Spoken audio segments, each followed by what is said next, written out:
भाई शैलजा। जन जन की नेत्री, लोकप्रिय नेता आदरणीय बहन शैलजा जी आपसे दो शब्द कहेंगी। आदरणीय बहन शैलजा जी।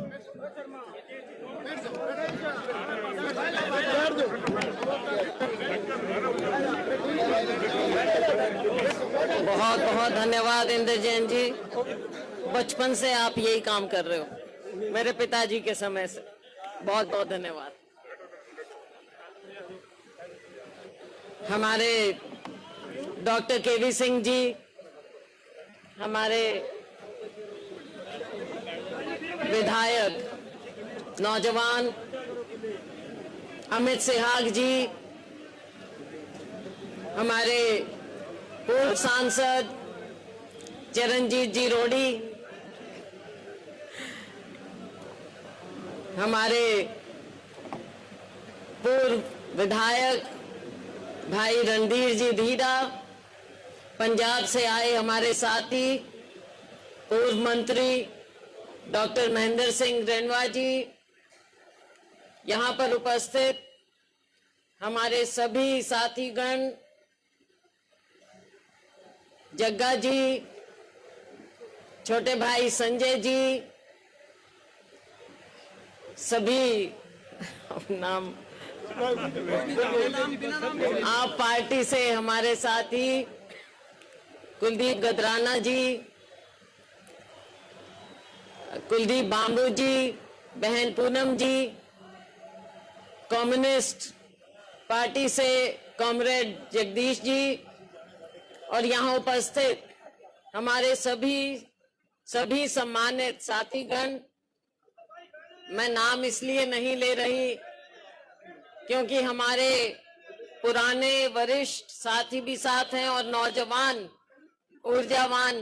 कोई नहीं, गुस्सा ना करो। हमारे नौजवान साथीगण, मीडिया के हमारे साथी, मेरी बहनों, साथियों, आज जब आपके बीच आई और पहला कार्यक्रम हमने यहाँ किया, डबवाली में किया, रोड शो किया, लोगों का उत्साह, लोगों का प्यार देखा, तो मुझे अपनी पहली मीटिंग की याद आ गई। 1988 में, किसी को याद है? किसी का याद है? 88 में सबसे पहली मीटिंग की। गर्मी का मौसम, आज से भी ज्यादा गर्मी थी, बहुत गर्मी थी, लू चल रही थी। और जो पुरानी अनाज मंडी है उसके पास पुरानी धर्मशाला, ये नहीं, फिर वो अग्रवाल धर्मशाला हुआ करती पुरानी,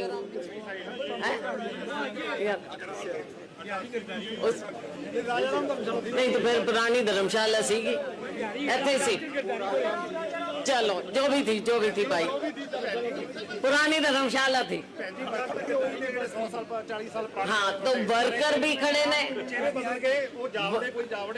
ना पुराने भी हैं और किसी के पोते भी हैं, किसी के बेटे भी हैं, आगे भी पीढ़ी है, पुरानी भी पीढ़ी है। लोग तो मुझे पुरानी फोटो भी दिखाते हैं, कोई मेरे पिताजी स्वर्गीय चौधरी दलबीर सिंह जी के साथ और कोई मेरे साथ। और भाई 88 से अब तक देख लो कितना टाइम हो गया। आप लोगों का बहुत प्यार मिला था मुझे। और जब मैं पहली बार जीती यहाँ से 88 में, कांग्रेस के विपरीत हवा थी, तो किसी का कोई दोष नहीं, हवा चलती है, राजनीति होती, लोगों का साथ लेकिन मुझे तब भी मिला मेरे पिताजी की मृत्यु के बाद। और 91 में जब राजीव जी ने मुझे फिर से यहाँ भेजा चुनाव के लिए, आपके बीच उतारा, तो साथियों मैं हर जगह बोलती, क्योंकि अम्बाला के मेरे साथी भी यहाँ पर आज आए हुए हैं। सबसे ज्यादा हरियाणा में हाईएस्ट बहुमत से मुझे सिरसा के लोगों ने जिता के भेजा था। सबसे ज्यादा बहुमत से हरियाणा में नंबर 1 आपने मुझे बनाया था। और उसके साथ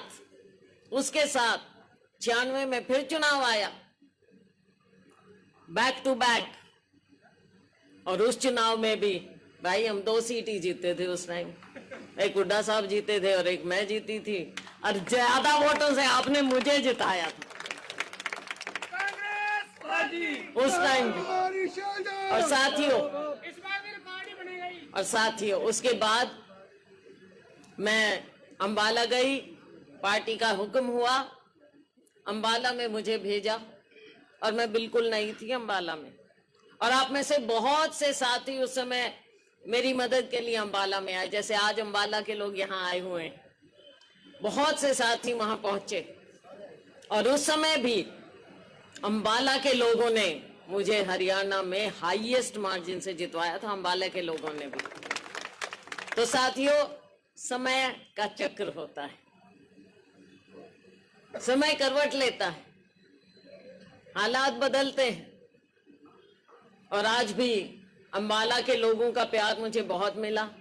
वहां के लोग भी मुझे चाहते थे कि मैं वहां से चुनाव लड़ूं, और आप लोगों की आवाज भी, आप लोगों का प्यार, हमारे पुराने मेरे पिताजी के समय के एडवोकेट साहब रंजीत जी यहाँ पर बैठे हैं।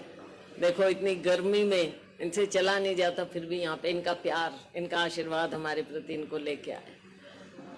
तो साथियों, पार्टी का हुक्म हुआ और आप लोगों ने, अब पता नहीं मुझे वही जो डॉक्टर साहब कह रहे संजय भाई, सर्वे का पता नहीं चलता, लेकिन पार्टी तक जो आवाज पहुंची और आपके लोगों के दिल की, आपकी आत्मा की आवाज, जो आपने इतने मन से, इतने प्यार से मुझे फिर से यहाँ बुलाया, मुझे पुकारा, तो साथियों पार्टी ने मुझे फिर से आपके दरबार में आशीर्वाद के लिए भेजा है।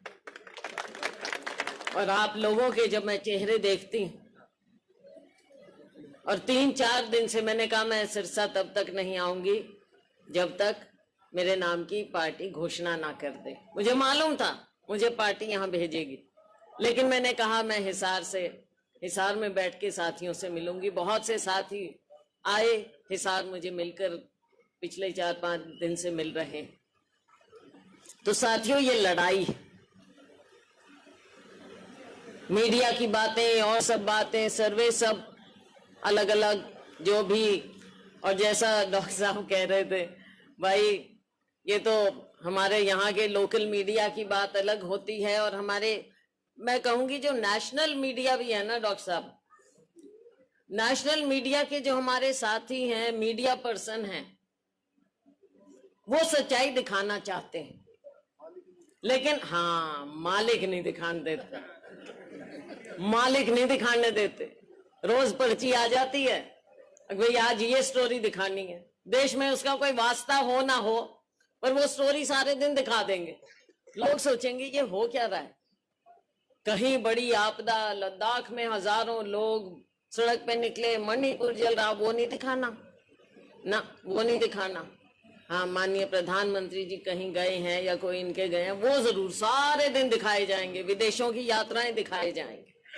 तो साथियों, आज के दिन मुझे बताइए, आप सब पार्टी के सिपाही हैं, आज के दिन जो हमने लड़ाई लड़नी है, ऐसी ताकतों से लड़ाई लड़नी, फिरका परस्त ताकतों से हमारी लड़ाई है। और लड़ाई किस लिए है?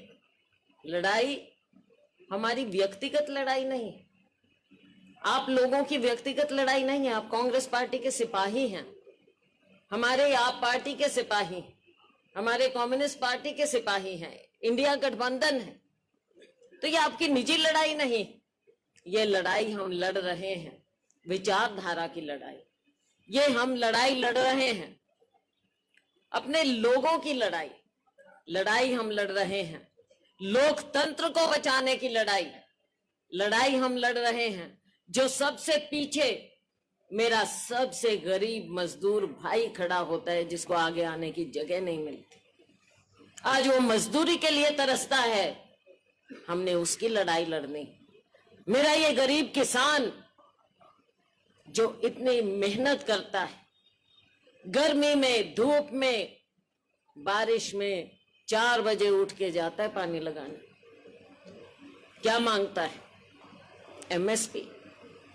साल भर बॉर्डर्स पर बैठता है, सरकार सूद नहीं लेती। अभी हाल ही में किसान आंदोलन हुआ, किसान आंदोलन में यहां पर क्या ये इंडिया पाकिस्तान बनाना था? लोगों को घरों से नहीं निकलने दे रहे थे, घरों में आपको बंद कर दिया, नाके लगा दिए। आप क्या कर रहे थे? केवल लोकतंत्र में अपनी आवाज उठाना चाहते थे। क्या आपकी आवाज को बंद किया जाएगा? साथियों, ये लोकतंत्र नहीं है। लोकतंत्र को हमने बचाना है, हमको न्याय दिलाना है, हर एक वर्ग को न्याय दिलाना है। और आप सभी लोग, ना केवल कांग्रेस पार्टी के या अलग पार्टी हो, हमारे इंडिया गठबंधन के सिपाही हो, आप लोग आम जनता के सिपाही हो। कांग्रेस पार्टी गांधी की पार्टी, अभी हमने माल्यार्पण किया। कांग्रेस पार्टी डॉक्टर अंबेडकर की पार्टी है, जो समानता का नारा देकर गए, जो हमारे संविधान की रचना करके गए, आज उसको चुनौती दी जाती। ये बातें हम सबको समझनी। साथियों, ये व्यक्तिगत लड़ाई नहीं, हक की लड़ाई है, जनता के हुकूक की लड़ाई। हम सब साथी मिलकर लड़ेंगे। और मेरी आपसे गुजारिश है, मुद्दे बहुत हैं, मेरा नौजवान है, दर दर भटक रहा है, और पूछे तो हरियाणा नंबर 1 है आज। किस चीज में मेरे मीडिया के साथियों? बेरोजगारी में। मेरे एक भाई ने बात की अग्निवीर की, सेना में भर्ती होते थे, सुबह सुबह दौड़ लगाते हैं, वर्जिश करते हैं हमारे नौजवान भाई की कहीं भर्ती मिल जाएगी, उम्मीद करते हैं। लेकिन उनको तो अगर 4 साल की भर्ती मिल भी गई तो बाप से पहले तो छोरा रिटायर हो जाएगा। 4 साल में क्या होगा? क्या होगा उसके भविष्य का? बस थोड़ा पैसा दिया और जाओ घर। तो साथियों, ये सरकार की नीति ऐसे नहीं बन सकती। कांग्रेस ने नौकरियां दी, आज भी हम आपसे वायदा करते हैं साथियों, ये महंगाई, ये किसान की कमर तोड़, ये हमारे युवा को बेरोजगार भटकाना, शिक्षा नीति को तहस नहस करना, रोज पेपर लीक होना, भ्रष्टाचार व्यापक रूप से, किसी भी दफ्तर में चले जाओ भ्रष्टाचार ही भ्रष्टाचार। मुझे कुछ प्रोफेसर मिले, उन्होंने मुझे अपनी पीड़ा बताई कि कैसे उनके यूनिवर्सिटी में भी भ्रष्टाचार है। तो साथियों, पढ़ाई में भी कैसे हमारा प्रदेश, कैसे हमारा देश आगे बढ़ेगा? मुझे आप बताओ, हम यहाँ पर सब धर्मों के लोग हैं, ये हमारा अधिकार है। चाहे मैं पूजा करूं, चाहे मैं मंदिर में जाऊं, चाहे मैं गुरुद्वारे में माथा टेकूं, मेरी आस्था है। जो जहां जाएगा अपनी आस्था से जाएगा, और क्यों ना जाए। मुझे लेकिन बताओ कि अगर मैंने पूजा करनी है तो क्या मैं पहले सर्टिफिकेट बीजेपी से लेके आऊंगी, आरएसएस से लेके आऊंगी? ये क्या वो सर्टिफिकेट देने वाले हैं? यूनिवर्सिटी खोल रखी है भगवान राम की कि भाई हम सर्टिफिकेट देंगे, और हम कहेंगे तो भगवान राम का नाम लियो। भाई, हमारे गांधी जी तो राम का नाम जबान में लेते लेते शहीद हुए थे। आरएसएस ने उनको नहीं सिखाया था, बीजेपी ने नहीं सिखाया था। तो इसलिए भगवान राम के नाम पर राजनीति अगर करेंगे तो भगवान राम भी उनको माफ नहीं करेंगे। भगवान राम अनंत हैं, भगवान राम थे, भगवान राम हैं, भगवान राम रहेंगे। भगवान राम किसी राजनीतिक पार्टी के मोहताज नहीं हो सकते। भगवान राम सबसे बड़े। तो इसलिए भगवान राम के नाम पर राजनीति ना करें। साथियों, असली मुद्दों से ये ध्यान भटका रहे हैं। असली मुद्दों पर आइए, आप लोगों के बीच में जाएं। मेरी आपसे गुजारिश कि राहुल गांधी ने जिस प्रकार से 10,000 किलोमीटर की यात्रा की, हम भी बीच में आप में से बहुत से साथी गए थे उनके साथ, कंधे से कंधा मिलाकर चले। आसान नहीं होता। आज अपन थोड़ा सा चल लेते हैं तो सोचते हैं भाई कोई पानी दे दे, भाई 2 मिनट छाया में बैठ जाएं। लेकिन राहुल गांधी ने लड़ाई क्या लड़नी थी? आप लोगों की, आम नागरिक का दर्द समझने के लिए। माननीय मोदी जी बहुत बड़े नेता हैं और कहते हैं कि मैं तो नीचे से उठकर आया हूं, लेकिन साथियों, कभी गरीब को गले लगाया आपने देखा? कभी एक बार भी मीडिया के मेरे साथियों, क्या कभी उन्होंने एक भी प्रेस कॉन्फ्रेंस की? हाँ, केवल भाषण। और मुझे बहुत दुख लगता है, बहुत दुख लगता है जब बहनों के मंगल सूत्र तक पे टिप्पणी की जाती है। ये राजनीति का हिस्सा नहीं हो सकता, वोट लेने का हिस्सा साथियों ये नहीं हो सकता और ना होना चाहिए। गरीब की बात करो, आम नागरिक की बात करो, बहनों के मान सम्मान की बात करो, बहनों को हक देने की बात करो, लेकिन धर्म के नाम पर हम हाथ जोड़कर अपील करते हैं कि कोई ऐसे ना बहनों को बदनाम करे, ना उनके मंगल सूत्र को। साथियों, समय आ गया है, समय आ गया है, हमने लड़ाई लड़नी है, लेकिन हम शांतिपूर्वक लड़ाई लड़ते हैं। आप सब, आपने मुझे बुलाया, कांग्रेस पार्टी का हुक्म हुआ, मेरे पिताजी ने आपकी सेवा की, मैंने आपकी सेवा की। ये समय कोई काम गिनाने का नहीं है कि हमने क्या किया, लेकिन ये जरूर कहूंगी कि आने वाले वक्त में हमने सेवा जरूर करनी है, इलाके की, डबवाली की, सिरसा की, आपकी आवाज बुलंद करनी है। अनेकों बातें हैं, मैंने नोट तो की थी, लेकिन उन बातों को छोड़िए। बात यह है कि जब हम बनेंगे, आपस में मिल बैठकर हर समस्या का हल निकालने का प्रयास करेंगे। मेरे साथी कई बार पूछते हैं कि भाई आगे के लिए, मैं क्या आगे के लिए क्या है? आसमान है, जो काम होगा, कोई भी किसी का छोटे से छोटा काम अगर होगा, वो काम छोटा नहीं होता। मेरे दिमाग में होगा कि ये छोटा सा काम लेकर आ गया है, लेकिन मैं समझती हूँ कि जो काम लेकर आया है वो उसके लिए बहुत अहमियत रखता है। तो कोई भी काम छोटा नहीं हो सकता, हर एक काम की अहमियत हम समझेंगे, आपकी सेवा करेंगे। साथियों, मैं दो चार बातें वैसे आपको क्योंकि अब 2-3 दिन कार्यक्रम करेंगे हम। आज यहाँ के बाद रानिया में कार्यक्रम है, अब रोड शो किया और किया, समय ज्यादा यहाँ लग गया है, वहाँ लेट हो रहा है, लोग इंतजार कर रहे हैं, हमारे कार्यकर्ता। रानिया में है, उसके बाद एलनाबाद में है, और कल सुबह कालांवाली में कार्यक्रम है, और उसके बाद हम सिरसा में दोपहर बाद रोड शो करेंगे। सिरसा का कार्यक्रम है, और परसों 30 तारीख को हम फतेहाबाद से, रतिया से, टोहाना होते हुए नरवाना तक रोड शो करेंगे। तो आप में से जितने साथी हो सके प्रोग्रामों में शरीक हों, और उसके पश्चात हम ज्यादा से ज्यादा गांवों का दौरा रखने का प्रयास करेंगे। 2-2 दिन मुश्किल से मिलेंगे, 9 हल्के हैं, तो 18 दिन उसमें निकल गए, बाकी 1-2 दिन और हो जाते हैं अपने दूसरे इधर उधर चलने के। तो साथियों, मैं तो हाजिरी लगाने का प्रयास करूंगी, गांव में भी, शहरों में भी, लेकिन आप सब हमारे साथी हैं, कंधे से कंधा मिलाकर चलते हैं। और जो मुझसे पहले मेरे साथियों ने बात कही, असली बात यह है कि बूथ पर हमने लड़ाई लड़नी है। जान पहचान गुआन सब कुछ आपने देख के, सबको पुख्ता करके आखिर में अपना बूथ संभालना है भाई। सब अपना अपना बूथ संभालें, और सैलजा अपने आप को सैलजा समझ के लोगों के बीच में, आपसी कोई बात नहीं, गांव में भी होती है, हम सब जानते हैं, क्योंकि चुनाव होते हैं और बात है, लेकिन ये चुनाव बड़ी लड़ाई, देश की लड़ाई है। और आपने सैलजा बन के भाई झुक के, हाथ जोड़ के, मेरी ओर से नम्रता, एकदम नरम होके, रौब से नहीं, रौब से सामने तो कोई राम राम कर लेगा जी, सत श्री अकाल कर लेगा जी जी कर लेगा, लेकिन पीछे से कोई पसंद नहीं करता भाई।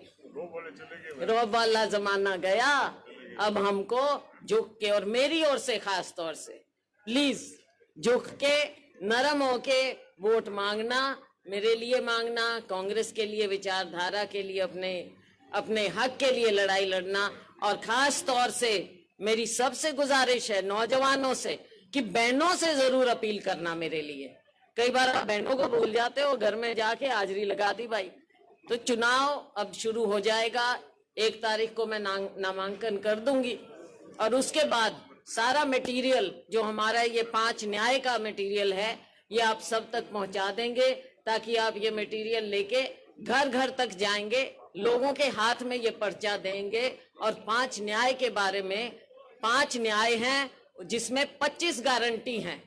तो ये गारंटी हमने राहुल जी की, खाड़गे जी की, कांग्रेस की गारंटी आपने लोगों तक पहुंचानी है। ये हमारे पास है। मैं केवल 5 बात आपके सामने छोटे छोटे तौर पे रख दूंगी। निचोड़ है, एकदम निचोड़ है ये। हम युवा के लिए न्याय में 1 लाख वेतन हर शिक्षित युवा की पहली नौकरी पक्की करेंगे, हर शिक्षित युवा की। ये बहुत सी गारंटी है, उनमें से एक मोटे तौर पे आप सारा पढ़ के फिर लोगों के बीच में जाइए। और नारी को न्याय, महिलाओं के लिए हर साल हर गरीब परिवार में एक महिला को 1 लाख रुपया हम देंगे। ये कृपया अपनी बहनों को जरूर समझाना और उनको बताना। किसानों के लिए, किसानों की कर्ज माफी हम करेंगे। पहले भी 72,000 करोड़ रुपया हमने किया था। और भारतीय जनता पार्टी के लोग कहते हैं कि किसानों की कर्जे, अगर उनकी कर्ज माफी कर दोगे तो वो तो आलसी हो जाएंगे। भाई, किसान आलसी हो सकता है? तो किसानों के लिए हम उनका कर्जा माफ करेंगे। और स्वामीनाथन कमेटी का जो फार्मूला था, उसके तहत एमएसपी की कानूनी गारंटी हम करेंगे, पुख्ता करेंगे कानूनी गारंटी एमएसपी की। तो साथियों, जो हमारे गरीब हैं, श्रमिक हैं, उनकी कम से कम 400 रुपया दिहाड़ी जरूर करेंगे। मनरेगा की 400 रुपया दिहाड़ी जरूर करेंगे। हर एक को हमने न्याय देना है, सामाजिक न्याय देना है, सबकी समानता के लिए काम करना है। तो ये पर्चा आपको मैं दूंगी 1 तारीख के बाद। और सब कृपया ये पर्चे अपने पास लेकर, और घर घर आप जाएंगे, इधर उधर घूमना उसके बाद कम, घर संभालना ज्यादा। हर एक बूथ की देखूंगी, ड्यूटी लगेंगी हर एक बूथ पे, और सब काम करेंगे। तो साथियों, मैं धन्यवाद करूंगी डॉक्टर केवी सिंह का, हमारे नौजवान विधायक अमित सिहाग जी का, क्योंकि जिस तरह से ये सेवा में लगे हुए हैं इलाके में और आसपास सब जगह। और अमित को तो मैं देखती हूँ टीवी पे, जब जिस तरह से ये अपने हक के लिए लड़ता है और विधानसभा में बोलता है, हमें बहुत गर्व होता है कि हमने ऐसे नौजवान साथी को यहाँ से बनाकर भेजा। आगे इनको मैं शुभकामनाएं दूंगी। और साथियों, सभी मिल मिलाकर आप सभी अपने आप को सैलजा समझो। छोटा टाइम है, चुनाव के बाद और अच्छी तरह से आराम से हम मिलेंगे, सबकी बात सुनेंगे, सबके दर्द को पहचानेंगे। आपका बहुत बहुत धन्यवाद। जय हिंद।